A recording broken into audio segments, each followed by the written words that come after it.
The moment the door closes behind them, you feel it. Relief, immediate, involuntary relief. And then, right on its heels, guilt. Because you love these people, your partner, your family, your closest friends. You were genuinely happy to see them. You laughed, you connected, you were present, and now that they are gone, the only thing you feel is the overwhelming need to be alone. To sit in silence, to do absolutely nothing. Maybe you drove home from the gathering and sat in the car for a few extra minutes before going inside. Maybe you watched them leave and then stood in your own kitchen just breathing. Not thinking about anything in particular, just recovering. And the worst part is not the exhaustion itself. The worst part is what comes after it. The voice that says if you really loved them, you would not need to escape them. The quiet, corrosive suspicion that something about you is fundamentally antisocial, that you are broken in some way that the people around you are not, that a good person, a loving person, would not need so much time alone. You have probably spent years apologizing for this, declining invitations and then hating yourself for it, leaving early and then replaying it in your head for days, saying yes when you needed to say no, and arriving home so depleted you could barely speak. Society has a name for what you're doing. They call it antisocial, they call it cold, they call it not being a people person. And if you have ever been told that you need to put yourself out there more, to stop being so withdrawn, to try harder to enjoy socializing, you have been carrying that label for a long time. You may have even used it on yourself.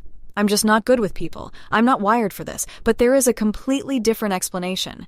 And the science behind why it is wrong changes everything.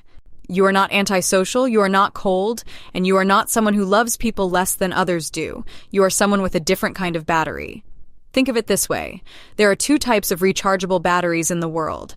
One type of battery charges when it is active, when it is working, connected, in use. The more it does, the more power it generates. It gains energy in a crowd, in conversation, in the middle of the action. The other type of battery works in reverse. It discharges during use. Every social interaction, every conversation, every shared experience costs it something. And the only way it recharges is when it is quiet, when it is still, when the demands stop. Neither battery is better, neither battery is broken, they are just built differently.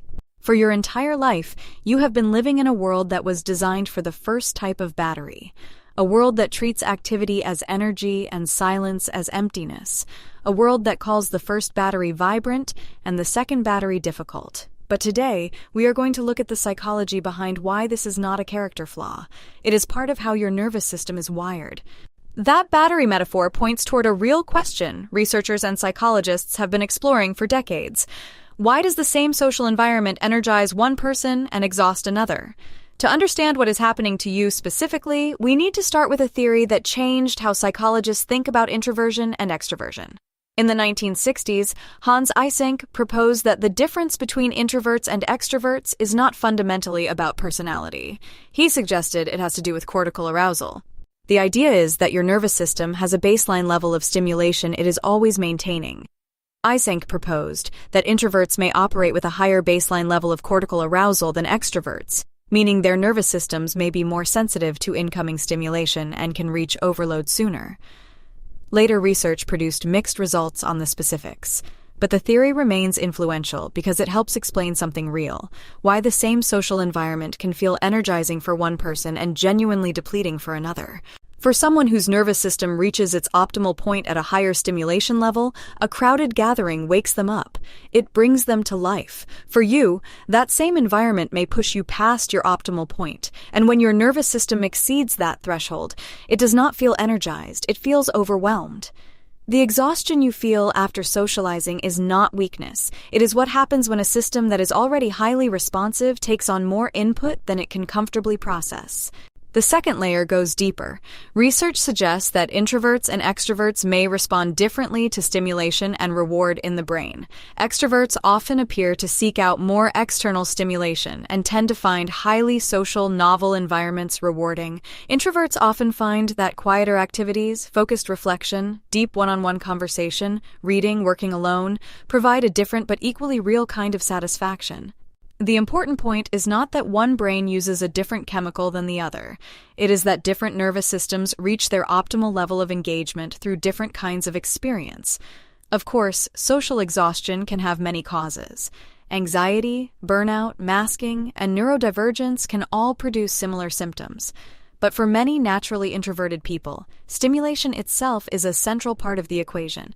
And once you understand that your nervous system simply reaches its threshold differently, the exhaustion stops being a mystery. Many modern environments reward constant stimulation, activity, and social engagement. Parties, open offices, group gatherings, always-on social media, these are environments calibrated for a different threshold than yours. You can participate in them. You can even enjoy them, but they cost you rather than restore you because the fuel on offer is not what your system runs on. The third piece is understanding your recovery time. Every nervous system needs time to process stimulation and return toward baseline after a demanding period. For a nervous system that is more sensitive to incoming stimulation, that return journey takes longer. This is why 10 minutes alone after a social event does not do it for you. This is why you may need a full evening or the following morning to feel genuinely restored.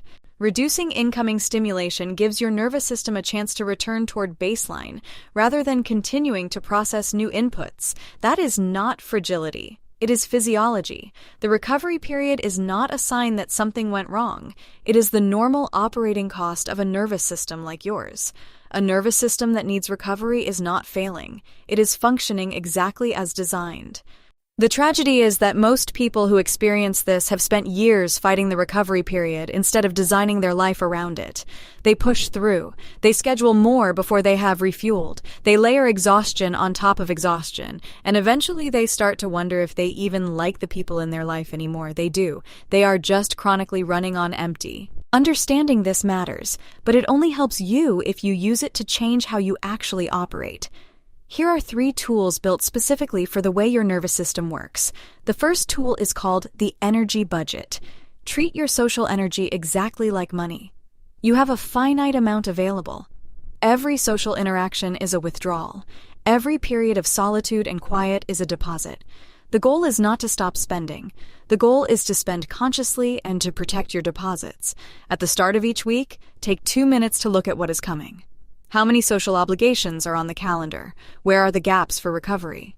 If you see 3 high-demand social events in a row with no recovery time between them, that is a budget problem. Move things where you can. Build a recovery block before or after high-cost events. Treat that block as non-negotiable, the same way you would treat any other commitment.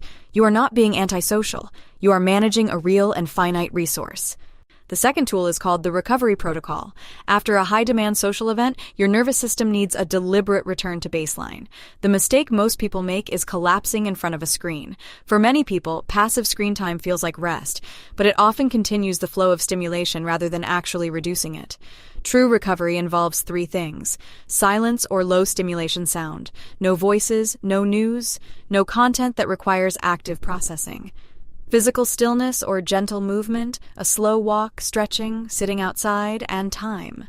Not 15 minutes. Actual time proportional to how much you spent. A long event may require an evening of genuine quiet. A full day of high social demand may need the following morning before you feel yourself again. This is not laziness. This is maintenance. A battery that is never allowed to fully recharge eventually stops holding a charge at all. The third tool is called the relationship audit. Not all social interactions cost the same amount. Many introverts report that surface-level interactions, small talk, large groups, performative socializing tend to be the highest cost withdrawals. Deep one-on-one conversations, authentic connection, meaningful shared experience, these often cost less and return more. Take stock of where your social energy is actually going. Which relationships leave you feeling genuinely restored after time together? Which ones reliably leave you more depleted than when you arrived? The goal is not to avoid people. The goal is to spend more of your limited energy on the relationships that matter most and protect enough of it to actually show up for them fully. So let us put this together. You are not antisocial. You are not cold. You are not someone who loves people less than others do. You are a different type of battery. Your nervous system reaches its threshold differently. Your recovery time is longer. None of that is a flaw. All of that is physiology. Budget the energy. Build the recovery protocol. Know which relationships nourish you and protect time for them. And the next time you feel that wave of relief when the door closes, take a breath and let the guilt go. Because that relief is not a sign that you love them less. That relief is your nervous system asking for what it needs. You are not running away from the people you love. You are making sure you have enough left to keep showing up for them. You do not love people less because they tire you. You love them enough to keep showing up even when it costs you. Now, if you are watching this and something else is going on, if it is not just that people drain you, but that good things in general feel threatening, if you have noticed a pattern where you pull back or self-sabotage right when something is finally going well, that is exactly what the next video is about.